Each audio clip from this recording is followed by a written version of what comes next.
Hello everybody, today we are going to do a full review of every possible support and their positions coming in here to this new meta, what you should expect on Saturday throughout these qualifying tournaments from these top competitive teams, the supports that are viable in high ranked play, who is safe to pick, who is a counter pick, etc. And we're going to be using DM Brandon's site that he used for his tier list.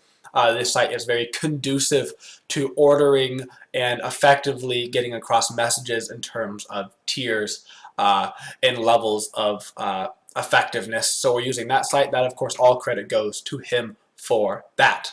But today this is our guide about support. And as you can see right off the top, our number one support going into this season is going to be Athena. Why is it going to be Athena? Several reasons. One, she has no hard counter in lane. There's not a single character in the game right now that can just destroy Athena no matter what. She is an extremely safe pick. Even if you don't win the laning phase, you're probably not going to die. If you do die, you probably made a mistake. Very safe pick. Two, she thrives off of cooldown reduction, which right now is fairly in the meta with Winged Blade, cooldown on support boots, a lot of the new cloak that gives 45 protections each, and then cooldown reduction. She does very good with cooldown reduction with her taunt. Even if you get behind in the lane, she still has global presence with her ultimate. She is the only support that can rotate over to the solo lane while the Gold Fury is up. Now, that was important, very important during last season, even more this season because of how easily the Gold Fury can die. The Gold Fury can die in like 15 seconds or less right now, starting at like 4 minutes.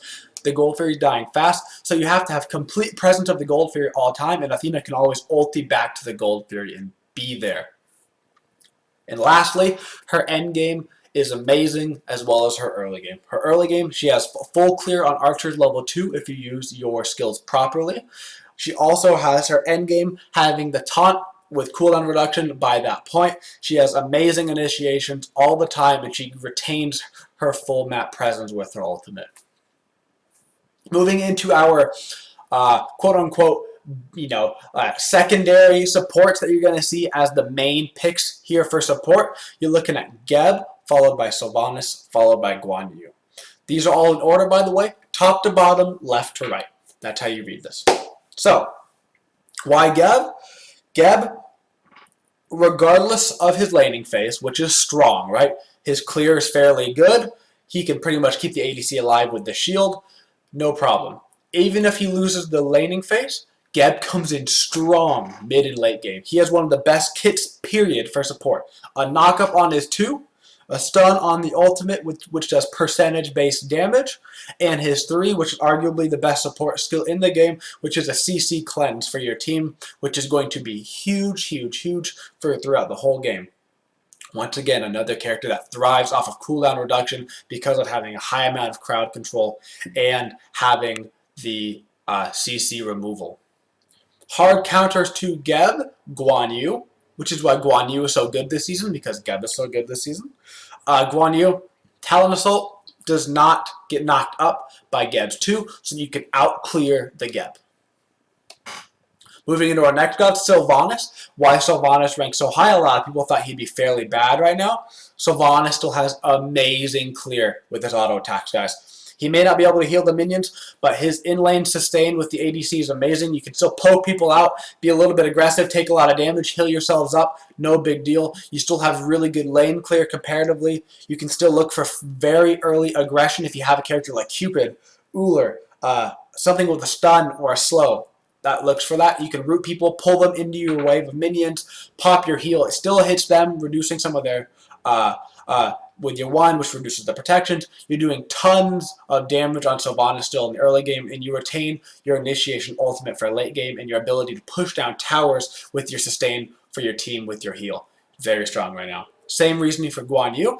Guan Yu is very strong right now because of his early game lane clear. He does very well against Geb. One of the reasons why he's so high. His heal is huge now with Bluestone Pendant. Bluestone Pendant gives you a lot of mana. Guan Yu heal. You can heal the minions. You can push with your Talon Assault. Very strong early game. Ultimate is the highest base damage ultimate in the game, if I am correct in that. I might not be. Correct me if I'm not. His 3 also does penetration shred, right? So it's removing armor. That's big right now for early game because they took away pen boost, so that's going to be really big for us. Guan Yu, our highest rated warrior support right now. So those are the 4 main supports that you're going to see in this upcoming league, assuming there are no more changes, right? Athena, Geb, Sylvanas, Guan Yu. 4 huge picks. Now we're getting into our situational counter picks, okay? Ymir. Ymir is great right now. Very strong lane clear with his 2 early game. Very strong CC with his Frost Breath. His wall is good. His ultimate does a lot of damage. He has a lot of presence. He thrives off of cooldown. He starts off base tanky. He works well with Wingguan, all of these things. But he's a very solid counter pick. Why? He does very well against Guan Yu. Guan Yu Talon Assaults, you freeze him. He also does very well against Geb. Geb can't outlane clear Ymir. Geb tries to fight the Ymir in the lane, you freeze him, you slow him, you wall him off, you ultimate him. Even if Geb ultimates your CC immune in your ultimate, he can't do anything about it. Ymir also does fairly well against Sylvanas. Ymir a very good counter pick to all of these characters. You're going to see quite a bit of Ymir this season. Sobek. Why Sobek? He got a little bit of a buff to his ultimate, so his ultimate slows more. Not that big of a deal. Regardless, Sobek has always been a good pick. He is risky with high reward, right? You pluck somebody, you might get a really good kill that can lead into a gold fairy, you could lead to a tower. Even if you hit the pluck, you're in a very bad position for yourself, so you got to be very careful. But he does very well against Sylvanas. He was very good against Sylvanas when Sylvanas was healing the minions because you'd reduce the healing. Sylvanas no longer heals the minions. Sobek's lane clear is pretty good. Sobek still does very well against Sylvanas because if you pluck Sylvanas, Sylvanas has a very hard time getting away from situations because he has no getaway skill. Sun Wukong, our safest warrior support.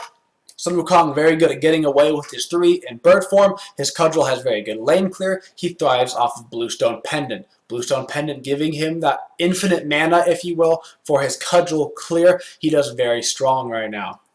Aries, once again, a very strong pick. He has these new aura items. Heartwood Amulet, right? Sovereignty is now back with its aura doing very good. He's getting a lot of damage from these aura items. He's also very tanky. He does very well with Mark of the Vanguard. Now, the one thing that we have to be careful about with Aries is early game flame wave.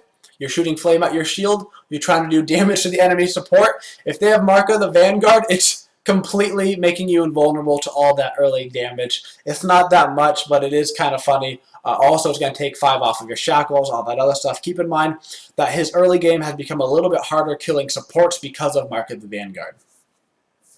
So, those are your top 8 main supports you're going to see. The rest of these are characters that can be played in the support role, but you probably won't be seeing this season unless a very specific case comes up.